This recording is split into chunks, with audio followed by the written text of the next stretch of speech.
Welcome to A Court of Transformation and Awakening. I'm Lorrie Gray. And I'm Amanda Grace Harrison. And today we are discussing Chapter 22. A Court of Thorns and Roses. Oh my goodness, I love this opening scene for this one. Where, okay, so they've just had fire night, and he The morning after. bit her neck. She's got a nice little bruise from that moment. And she's got a bruise. And I love this where she's like, she thought about covering it up, and she's like, nope, open collar, go down. Yeah. And then just sits down. Yeah. You look. And she thinks it's going to be, but I like that she thinks that seeing what he did to her is going to be minimal punishment, you know? If he'd come to his senses, then what he did would be minimal punishment. Not exactly Oh my gosh. how it goes over. And so, Lucian, what is that bruise? I love her. She pointed with her fork. Ask him. He did it. And why does Feyre have a bruise on her neck from you? I bit her. We ran into each other in the hall after the rite. Oh my gosh. Which, from his point of view, you can see how that'd be like, she was the one who was out in the hall after we told her to be in her room. So childish. Which was one of my... Ask him. He bit me. Which we made a joke about, or I made a really poor joke about this early on, where I'm like, ooh, that could be one of the taglines for like A Court of Transformation and Awakening. Personal development that doesn't bite unless you want it to. On it. Because I was thinking about this. Actually, it's a good one. Actually bit her on the neck. But there's just so much. I love how they're both just trying to like play it cool. And he's like, yeah, we just ran into each other in the hall after the rite. And if Feyre can't be bothered to listen to orders, then I can't be held accountable for the consequences. Which, okay, no. First of all, no. But in this context, it's really playful and funny. But I did want to kick him for that. And she's like, accountable? You cornered me in the hall like a wolf with a rabbit. Again, she was out of her room. They did tell her not to be out of They did tell her not to. They didn't tell her why, so it's all... And I love this. Okay, fairy pig. And then she's like, I'm just going to work this out by making a painting of them. Lots of paintings. It took me a couple of hours to stop painting little portraits of Tamlin and Lucian with pig's features. Oh my goodness. Okay.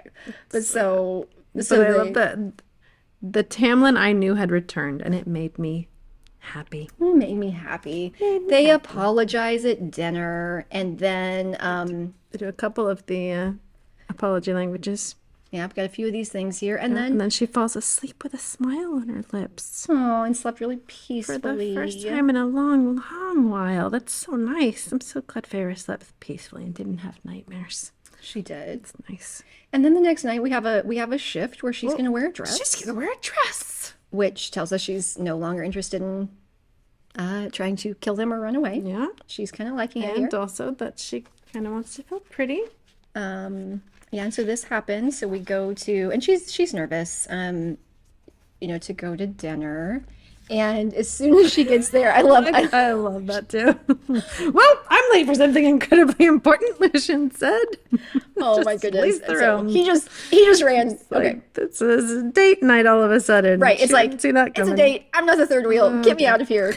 And so anyway, so there's just a lot of fun moments in here of, him, really, saying that she looks beautiful, and her, I liked this moment with, her looking at herself and really seeing her eyes as her eyes. These were my eyes, not my mother's eyes or Nesta's eyes. They were mine. I thought that was a really fun moment. Okay, so they've got some nice moments here, which leads to, so before she lost her nerve, she's like, come with me. I have something for you. And takes him to her room where she's been painting and shows him a painting that she made for him of the glen with the pool of starlight, which she's very proud of. And I just so relate to this. She's like, she shows her the painting, and then she's like, it's the glen with the pool of starlight. And he's like, I know what it is. And here he's studying the painting, and she backs away a step, unable to bear watching him look at it. And then as soon as he's looking at it, she's like, oh, wishing I hadn't brought him in here, blaming it on the wine ahead of dinner, on the stupid dress. She's just having this whole experience while he's looking at her painting. Like, no, why Right? did I do this? Where it's like she made it and she's like, oh, this will be great. I'll give it to him as a gift. And then he's looking at it and looking at it and then it's terrible. Oh my gosh, friend, I do this so bad. So bad. I can't tell you. This is embarrassing even to say. And I've had to stop, like just start recognizing it. But I have an idea for something. I'm like, oh my gosh, this will be so great. And I'll create it. I've created courses and video and content and I think it's a great idea. And then I make it. And like while I'm making it, it's a good idea. And I watch back the videos that I've created and I'm like, damn, that's good. Like that's so good.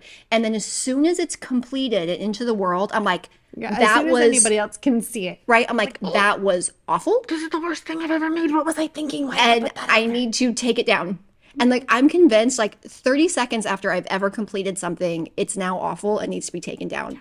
It's, It's so real. It's just a very real thing. oh my gosh. I actually had a client, I was going back through and I like sporadically put some things up on YouTube and then I take them all down. It's like an ongoing dance that I'm doing and I'm trying to get over it. But I hadn't posted anything on YouTube in years, like years. And I remember having the moment of like, what is even up there? And I'm like, that is stuff from 2 years ago. Like that has got to come down. And right about that time, I got a new client, or somebody had reached out for like to work with me, so we set up our initial call. And I'm like, okay, well, how did you hear about me? And it was funny. She's like, I don't know. She's like, I was following this rabbit trail, and then I found this video of you coaching. I think somewhere on YouTube, and it was so powerful. She's like, but I can't find it again. It's gone. I'm like, oh, that's that one that I deleted this week. Good thing she I'm found like, you before you I'm like, deleted it. oh my gosh, I have to take that down because it's so embarrassing, right? And she's like, well, there was this video, and that's why I wanted to work with you, and now I can't find it. That's funny. It's really funny.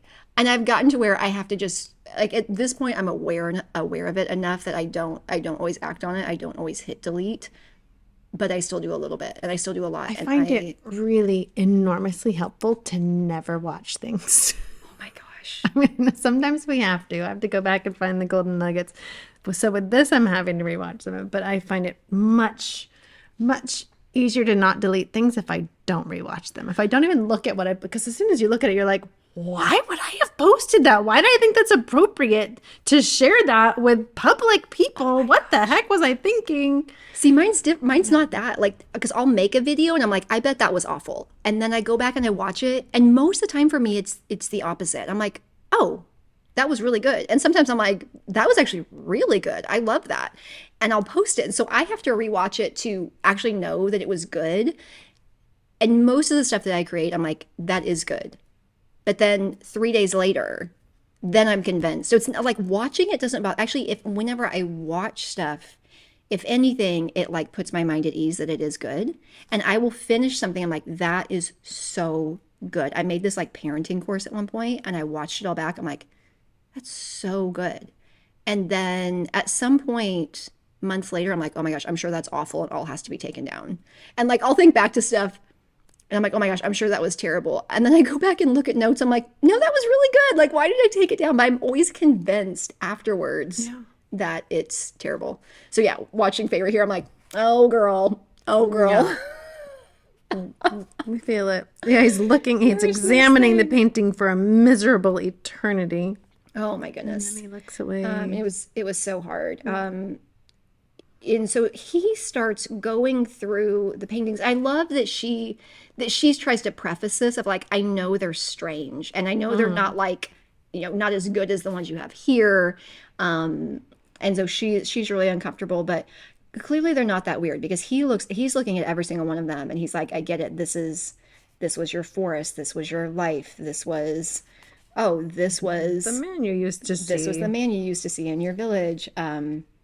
This was when, your father's leg was wrecked. And so first of all, we learned that she's got some skill because things are coming through here. Yeah. He's able to recognize what it is. They can't be that bad. But this moment here was a significant one where, so as he's looking through the paintings and she says, there they were. All the wounds I'd slowly been leeching these few months. And she, and then she has this moment of like where they are, but that I think I kind of wanted to call attention to this because we can like read really fast through a book, or I think, we listen to a speaker on a stage, we read a self-help book, we do something, and everybody's like, oh yeah, like you can say in one sentence, like, I went through the memories from my childhood and like did this, such or such work on them. And you can communicate that in a sentence or two. But this kind of work takes a long time. Like, this has literally been months of her going back through and working through the emotions and the memories. And we can share about it in a handful of pages. You can read about it in a handful of pages.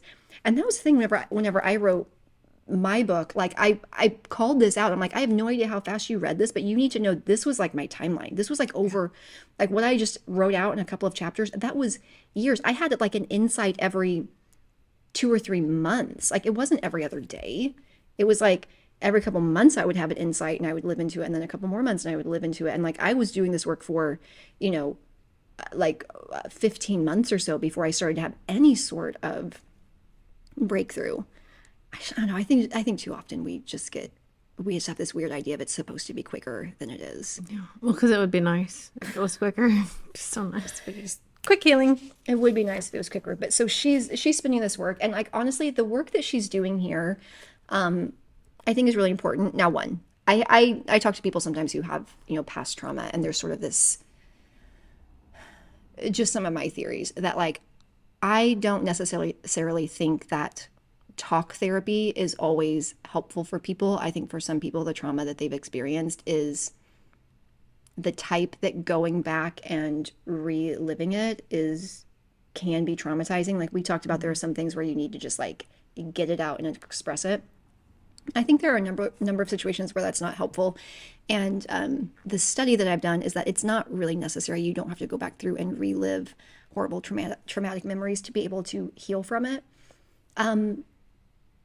And that is true. And I have found a lot of benefit from doing work around going back and looking at the painful memories of my childhood, and specifically going back and revisiting them like as an adult, like really grounding myself in like, this is who I am. I'm an adult. This is me in the present. Now let me go back and look at this, because I experienced it as a child, through the eyes of a child, with the maturity of a child, with being a dependent person in a situation where there was, a power differentiation. And now there's not. And like, can I reconceptualize that?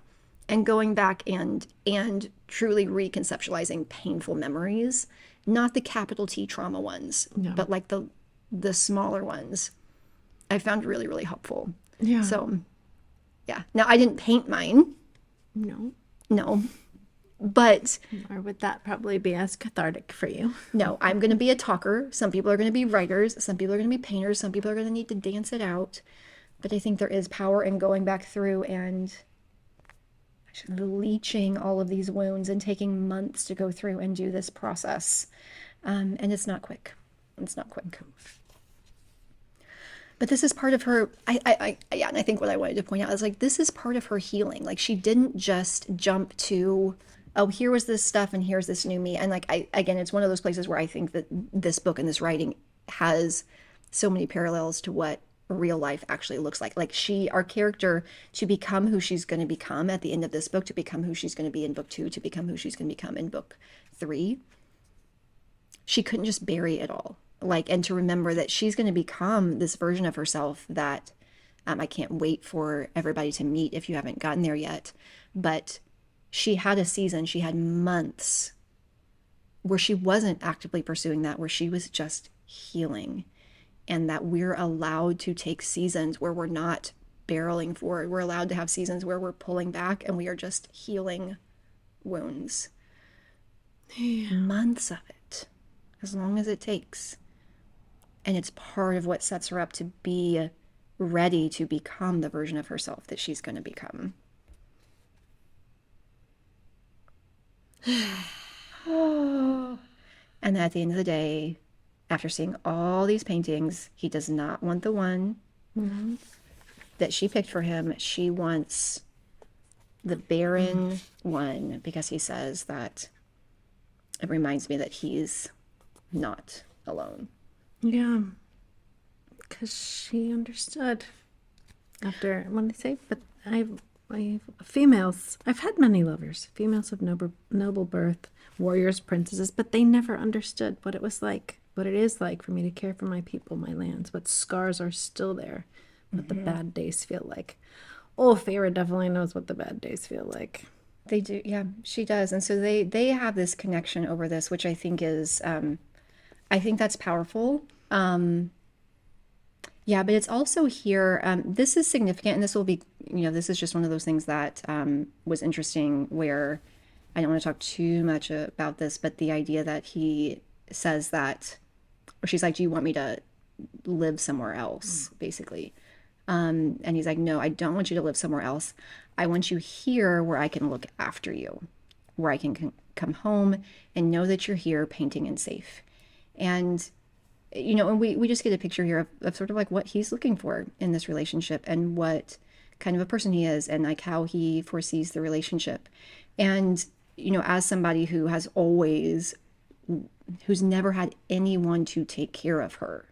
She's never had anybody to take care of her. She's always been the person taking care of somebody else. To have this person say, I want to take care of you. And he's offering her all those things. She's like, I've always been the caretaker. I've never been cared for. And he's like, I will do that for you. And he's offering her safety and he's offering her this dream. It's basically everything that she has wanted. It's a different context because it's not her sister and it's not her dad.